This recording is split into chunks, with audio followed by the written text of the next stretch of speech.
అందుకని ఈ మాట రాజమాతాంగీశ్వరే, ఇది సత్యం. అది ఎలా తెలుస్తుంది? ఆ గురు మహారాజ్ తెలియచేస్తే మనకు అర్థమవుతుంది. ఆ గురు మహారాజ్ తెలిసి చెప్తారు, అర్థం ఎప్పుడవుతుంది? భ్రమరకీటక న్యాయం, మనోవాచ కర్మణ, మరి కూర్మ సంకల్ప న్యాయం, మత్స్య దృష్టి సంకల్ప న్యాయం, అయ్యే శక్తిపాతాలు.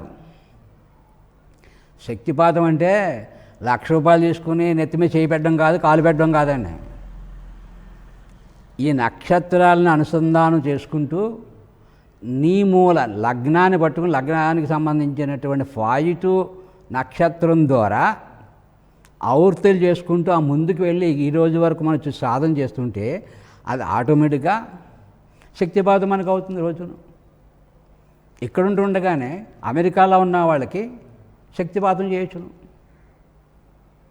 నా గురువు సిద్ధపురుషుడు, నా గురు పరంపర సిద్ధపురుషులు. ఆయన అనుగ్రహం వలన మీతో మాట్లాడుతున్నటువంటి ఈ వ్యక్తికి ఆత్మసాక్షాత్కారం ఇచ్చారు. 1986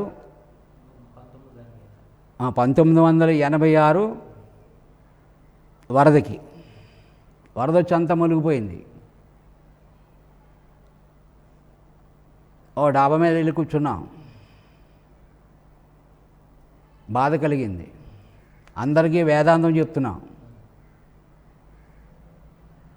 ఇళ్ళన్నీ పడిపోతున్నాయి, డబ్ డబ్ అనే శబ్దాలు వస్తున్నాయి, ప్రవాహం డాబా మునిగిపోయింది అంతాను. ఆ డాబా పైన ఈ డాబా కూడా కొట్టుకుపోద్దేమో అన్నట్టుగా ఉంది. ఆ సమయంలో మా దగ్గర ఉన్న వాళ్ళు మేము ఒక 7 మంది ఉన్నామండి. ఆ 7 అందరూ ఏడిచేస్తున్నారు. అప్పుడు మాకేం జరిగింది? గురువు అనుగ్రహం వలన ఏడుపు వచ్చింది. ఏడుపు అంటే ఆవేదన. అందరికీ వేదాంతం చెప్తున్నాం అప్పటి వరకును. రామకృష్ణ ప్రవచనం అని చెప్పి ధర్మ ప్రచారం చేసేవాళ్ళం ఆ రోజుల్లోని.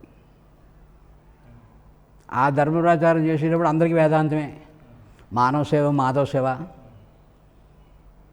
ఎవరినైనా చనిపోతే ఏడవకండి, భగవంతుని నామం చేయండి, ఆత్మశాంతి కలుగుతుంది, ఇలా వేదాంతం చెప్తున్నాం.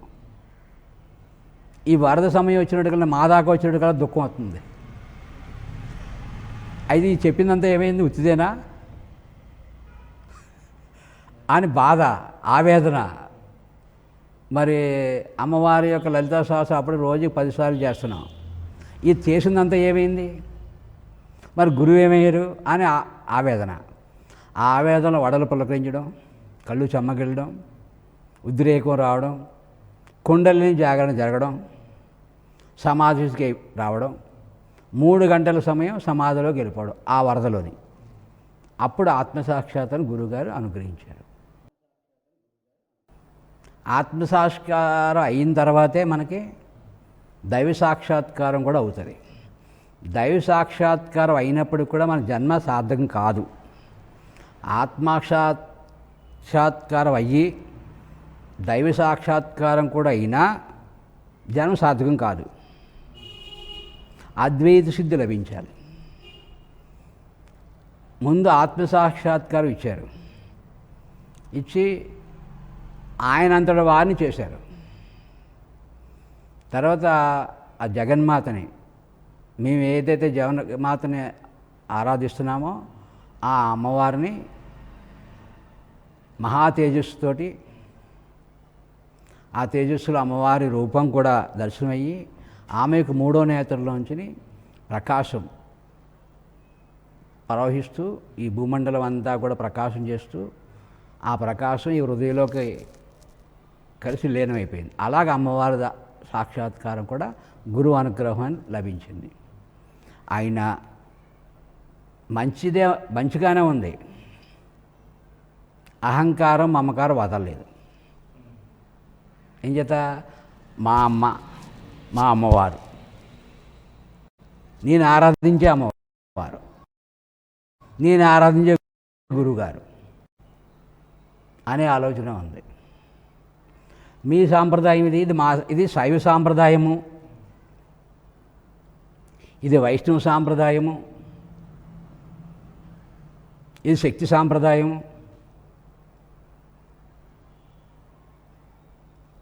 అదే ఉందా అంటే ఇంకా చాలా ఉన్నాయి. సౌరం ఉంది, శాక్తేయం ఉంది, గణపతి ఉంది, కుమారం ఉంది. దేనికది కట్ కట్ కట్. అప్పుడు మరి మీకు అద్వైతం ఎలా వస్తుంది? మా సాంప్రదాయుడు అయినప్పుడు మాది వీరశైవం, ఇది యథార్థం. ఎందుకంటే ఆ వీరశైవం నా కులదేవత.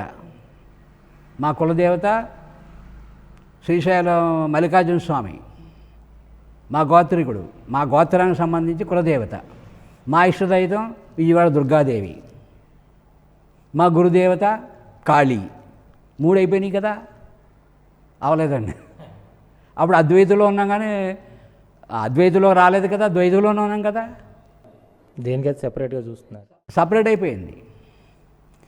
స్వరయోగం నేర్చుకుని సోదరుగా సాధన చేస్తున్నా గురువుగారు చెప్పిన దాంట్లో 25 సంవత్సరాల బట్టి ఇప్పటి వరకు కూడా గత 4 నెలల క్రితం వరకు కూడా అందరికీ 100లో 25% స్వరయోగం గురువుగారు చెప్పాం. మేము 25% చేసాం, 25% చెప్పాం. సంవత్సరం క్రితం నుంచి కరోనా వచ్చినప్పటి నుంచి 50% చేయడం మొదలెట్టాం. 50% చెప్పలేదు ఎవరికైనా. సంవత్సరం క్రితం నుంచి 100% సాధన చేయడానికి ప్రయత్నం చేస్తున్నాం. ఆ అనుభవం బలం పెరిగిపోయింది, ఆనందం పెరిగిపోయింది.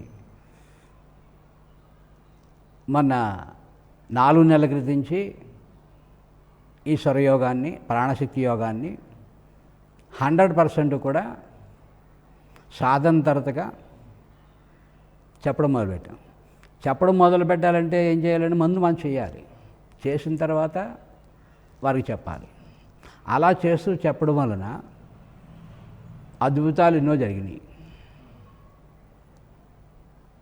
సిద్ధపురుషుల యొక్క అనుగ్రహాలు,